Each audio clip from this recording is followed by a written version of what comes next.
Welcome to Free Media. I'm Amber Duke. And I'm Robbie Suave. President Trump is attempting to fire a member of the Federal Reserve Board. Her name is Lisa Cook, and she was appointed by former President Biden in 2022. Now, Trump accused Cook of mortgage fraud and said she's been referred for falsifying bank documents. For her part, Cook is refusing to leave her post and plans to sue the Trump administration. While many on the right see Cook's dismissal as an opportunity to bring greater accountability to the Fed, the mainstream media is describing Trump's actions as a blow to the Fed's autonomy. Here is Rachel Maddow. So we got some breaking news just as we were coming on the air tonight. President Trump is purporting to have fired a member of the Board of Governors of the Federal Reserve. Her name is Lisa Cook. She's been a Fed governor since 2022. She is the first black woman to serve on the Fed board in its 111-year history. And in that entire 111-year history, no member of the Fed's board has ever been fired by any president. And that's not because presidents haven't wanted to do it. It's because a president is not legally allowed to fire members of the Fed board just because he feels like it.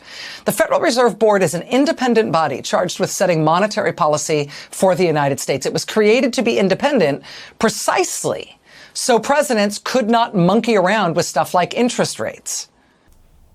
Top Democrats are equally furious. Minority Leader Hakeem Jeffries wrote on X, Dr. Lisa Cook is the first ever black woman to serve on the Federal Reserve Board of Governors. Donald Trump is trying to remove her without a shred of credible evidence that she did anything wrong. And I know we're going to start out by agreeing, Amber, that fire her, fire the rest of them, close down the Fed entirely, back to the gold standard, Ron Paul dream, baby. Now, look, I understand to some extent why people on the other side of the political spectrum are upset with the level of getting involved in Fed business. Fed's supposed to be independent. Liberals, progressives, mainstream media people love the idea of independent bodies that are just doing the right thing, free of political considerations. But many conservatives and libertarians wonder if those bodies, free of political considerations, actually operate in that way. Or are they just enforcing some kind of progressive policy that they think is objective and independent, but is actually not? Well, in this case, Lisa Cook is accused of some pretty serious wrongdoing, which directly relates to her ability to make wise financial decisions on behalf of the country. The allegations of mortgage fraud didn't come from Trump himself, but a member of his cabinet, I believe, who referred them to the DOJ. And according to his evidence that he's gathered, which hasn't been made public yet, obviously, so we're speaking about just allegations. She purchased a home in Michigan, which she claimed was going to be her primary residence, which of course gives you more favorable rates on your mortgage. Basically the same thing Letitia James is accused of doing. And then like 2 weeks after she bought this Michigan house, which was her primary residence. And Adam Schiff, too, is something similar to that. Exactly. Purchased a home in Atlanta, which she also claimed was going to be her primary residence. Yeah. And then she's also accused of not reporting rental income from, I believe, that condo in Atlanta that she purchased. Yeah. And look, I am not naive. Trump is really upset with Jerome Powell. He's looking for reasons to go after the board. So is this politically motivated? Well, of course, but so were attempts by people like Letitia James to find a reason to prosecute Donald Trump for allegedly misrepresenting, the size of properties when he was securing loans. I said this on Rising. I always point out this was a point Kevin O'Leary made that has really stuck with me. But the people who made the loans, the banks, didn't feel defrauded. So what is the harm if they lent him money and didn't feel misrepresented? What's the government to say that they were ripped off if they don't feel that way? Here, I guess the ripped off party, if these accusations were true, would be in some level the taxpayers, because it has to do with their tax status.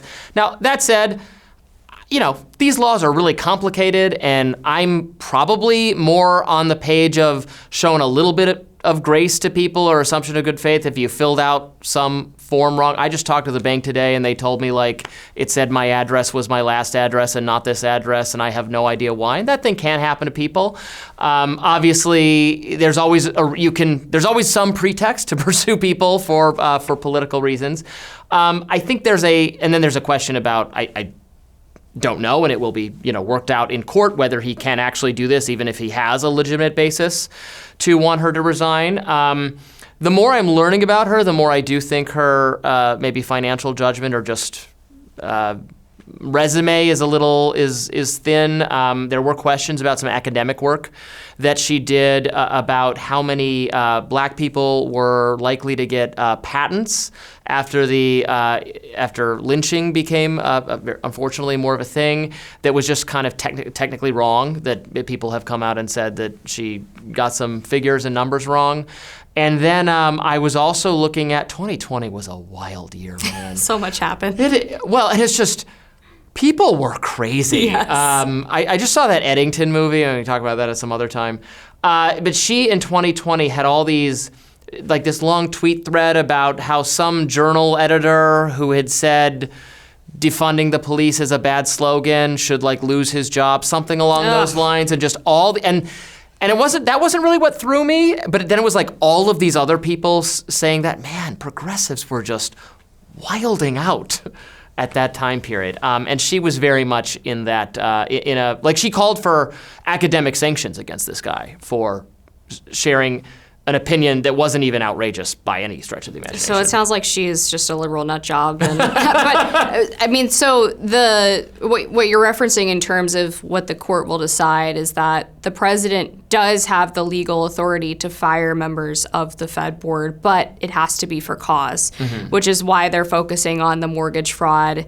If there is credible evidence that she did engage in fraud, then that would be a legitimate reason to fire someone for cause. So when Rachel Maddow says, well, he doesn't have that legal right, I mean, that's just wrong. He does. It's just a question of whether they believe the cause is actually demonstrated by his allegations. I can see this one going bad either way. I can certainly imagine a situation where I don't actually, even though I don't like the Fed as an organization and don't like this system of financing the country's currency, where a Fed that is, far more afraid of or doing the president's bidding could be very bad. It could be very bad if the Democrats are back in charge.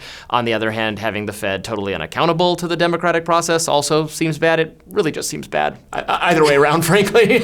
Yeah, I don't disagree with you. And I think I've actually been surprised at how much Trump has shied away from firing Jerome Powell. Yeah, he said he's not going to do it, even though he disagrees with him. He floated the idea early on during his presidency when the first rate cut didn't happen, and then he just kind of moved away and was like, actually, I don't like the guy, but I'm not going to do it, which is kind of rare for him, actually. And I think he knows it would be pretty bad politically and would just reflect poorly on him if he did. So I think the fact that he went after this woman suggests that there really is some there. Well, we will find out. We'll keep covering that, and there will be more free media right after this.